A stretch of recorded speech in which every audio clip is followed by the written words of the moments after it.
Sir, ಈ interview ಕೊನೆ ಹಂತದಲ್ಲಿ DAF is a very important. Yes, ಹೌದಲ್ಲ? ಈ ಡ್ಯಾಫ್ ಅನ್ನ ಹೇಗೆ ಫಿಲ್ ಮಾಡ್ಬೇಕು ಸರ್? ಅದ ಡ್ಯಾಫಿನ ಬಗ್ಗೆ ಸ್ವಲ್ಪ ಕುರಿತು ನಮಗೆ ಹೇಳೋದಾದ್ರೆ. Yes, so DAF is very very important. So ನೀವು ಅಲ್ಲಿ ಯಾವ ರೀತಿ ಫಿಲ್ ಮಾಡ್ತೀರಾ, ಈ single letter also very very much important. So ನೀವು ಫಿಲ್ ಮಾಡುವಾಗ ತುಂಬ ಯೋಚನೆ ಮಾಡಿ ತಾವು ಅದನ್ನು ಫಿಲ್ ಮಾಡಬೇಕಾಗತ್ತೆ.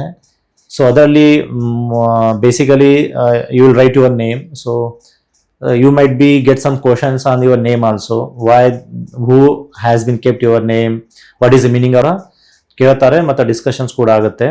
ಸೊ ಡ್ಯಾಫಲ್ಲಿ ಬೇಸಿಕಲಿ ಅಂದರೆ ನಿಮ್ದು ಹೆಸರು ಕೇಳ್ತಾರೆ, then your father, occupation, then your native place, ನಿಮ್ಮ ಡಿಸ್ಟ್ರಿಕ್ಟ್, ತಾಲೂಕಾ, ನಿಮ್ಮ ವಿಲೇಜ್ ಬಗ್ಗೆ ಎಲ್ಲ ಕೇಳ್ತಾರೆ.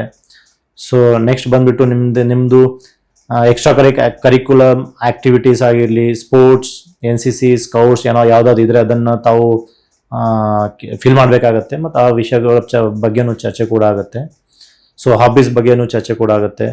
ನಮ್ಮದು ಕ್ವಾಲಿಫಿಕೇಷನ್ಸ್ ಅದ್ರ ಬಗ್ಗೆನೂ ಕೂಡ ಸೊ ಡಿಟೇಲ್ ಆಗಿ ಚರ್ಚೆ ಆಗುತ್ತೆ. ಅದ್ರ ಬಗ್ಗೆ ತಾವು ಅಚ್ಚುಕಟ್ಟಾಗಿ ಫಿಲ್ ಮಾಡಬೇಕಾಗತ್ತೆ.